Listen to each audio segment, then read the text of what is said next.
Hello बच्चों, let's read the question and the question says Z line divides the myofibril into option A sarcomere, option B sarcolemma, option C sarcosome और option D microtubules.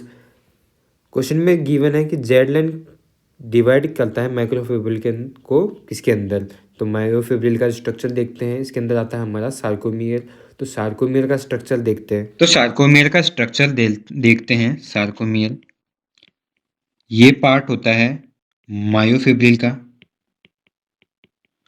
और myofibril के अंदर एक sarcomere के अंदर दो proteins present होते हैं, एक्टिन एंड मायोसिन।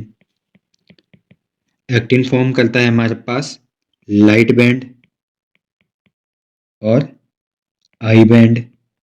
मायोसिन जो है वो फॉर्म करता है डार्क बैंड और ई बैंड। अब सार्कोमियर का स्ट्रक्चर देखते हैं।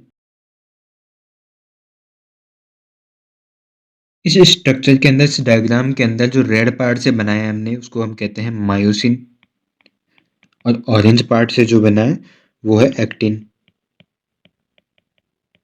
अब ये जो हमारा डार्क बैंड वाला है मायोसिन, ये दोनों मायोसिन, इनके बीच में प्रेजेंट है हमारे पास सिर्फ लाइट बैंड या फिर आई बैंड एक्टिन वाले, तो इसको हम कहते हैं आई बैंड। ये वाला जो पार्ट है मायोसिन का और इस वाले पार्ट तक मायोसिन के, इसको हम कहते हैं ए बैंड। जो आई बैंड है उसके बीचों बीच एक लाइन निकलती है, इलास्टिक लाइन, उसको हम कहते हैं जेड लाइन, जहाँ पे दोनों जो हमारे एक्टिन फाइबर है दोनों साइड से वो आके अटैच होते हैं, इसको हम कहेंगे जेड लाइन। एक फाइबरस लाइन जो होती है वो ए बैंड के बीच से निकलती है, उसको हम कहते हैं एम लाइन। जो दो जेड लाइन के बीच वाला पोर्शन होता है उसी को हम कहते हैं सार्कोमियर, और ये फंक्शनल यूनिट होती है मसल कॉन्ट्रैक्शन की। और ये वाला जो जोन एम्प्टी बचा हुआ है यहाँ पे, ये वाला, इसको हम कहते हैं एच जोन।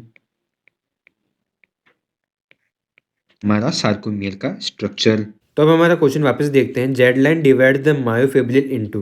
तो हमने देखा ये जो जेड लाइन है, दो जेड लाइन के बीच का जो स्ट्रक्चर है वो सार्कोमियर होता है, हमने यही देखा था।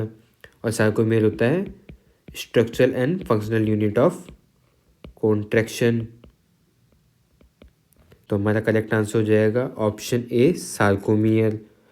ऑप्शन बी की बात करते हैं सार्कोलेमा, तो ये होती है हमारी मसल की प्लाज्मा मेम्ब्रेन के लिए वर्ड यूज होता है सार्कोलेमा। सार्कोसोम की बात करते हैं तो ये माइटोकॉन्ड्रिया के लिए है। मसल के माइटोकॉन्ड्रिया को हम कहते हैं सार्कोसोम। माइक्रोट्यूब्यूल्स की बात करते हैं तो ये प्रेजेंट होती हैं साइटोस्केलेटन। तो जेड लाइन मायोफिब्रिल को डिवाइड करेगी, उसे माइक्रोट्यूब्यूल नहीं बनेंगे। क्या बनेगा? उससे बनता है हमारा सार्कोमियर। तो हमारा करेक्ट आंसर हो जाएगा option A sarcomere. Hope understood it well. All the best.